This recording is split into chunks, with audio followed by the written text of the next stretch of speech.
નમસ્કાર મિત્રો, ટેટ 1 પરીક્ષા 2025નું જે રિઝલ્ટ જાહેર થઈ ગયું છે. તો આજે તારીખ 30/1/2026ના રોજ આ રિઝલ્ટ આપવામાં આવ્યું છે. તો ખાસ વિદ્યાસહાયક ધોરણ 1 થી 5ની અંદર નિમણૂક માટે જે ટેટ 1 પરીક્ષા યોજાઈ હતી એનું રિઝલ્ટ આવી ગયું છે. તમે જોઈ શકો છો. તો આની ફાઇનલ આન્સર કી પણ આવી હતી અને હવે કોઈ સુધારા વધારા કરવા માગતા હો તો પણ તમે એના માટેની તારીખ આપી હતી.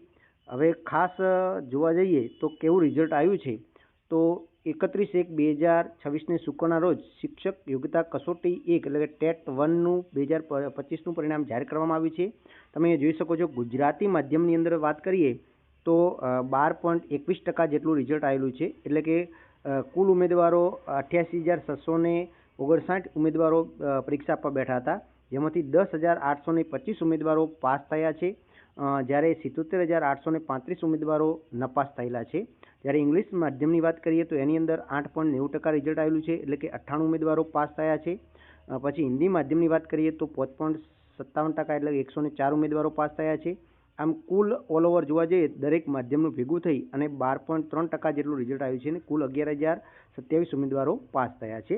હવે માર્ક્સ વાઇઝ જોવા જઈએ તો ગુજરાતી માધ્યમની અંદર 141 થી 150 સુધી માર્ક્સમાં એક ઉમેદવાર છે, 121 થી 140માં 3 ઉમેદવાર છે અને 101 થી 120ની અંદર 781 ઉમેદવાર છે. પછી 90 થી 100ની વચ્ચે 4,084 ઉમેદવાર છે અને 82 થી 89ની વચ્ચે 7,204 ઉમેદવાર પાસ થયેલા છે ગુજરાતી માધ્યમમાં. એના પછી ઇંગ્લિશ માધ્યમની વાત કરીએ તો એમાં 101 થી 120 વચ્ચે 4 ઉમેદવાર છે. પછી 90 થી 100ની વચ્ચે 39 ઉમેદવાર છે અને 82 થી 89ની વચ્ચે 137 ઉમેદવાર પાસ થયેલા છે.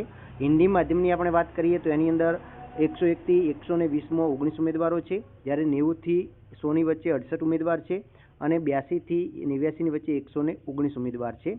હવે ખાસ તમે જોઈ શકો છો કે જનરલ કેટેગરીના જે ઉમેદવારો છે એમના માટે પાસિંગ માર્ક્સ 90 માર્ક છે, જ્યારે EWS, SCBC અને વિકલાંગ ઉમેદવારો છે, સામાજિક શૈક્ષણિક પછાત છે, એમના માટે 82 માર્ક્સે ઉમેદવારો પાસ થયેલા છે.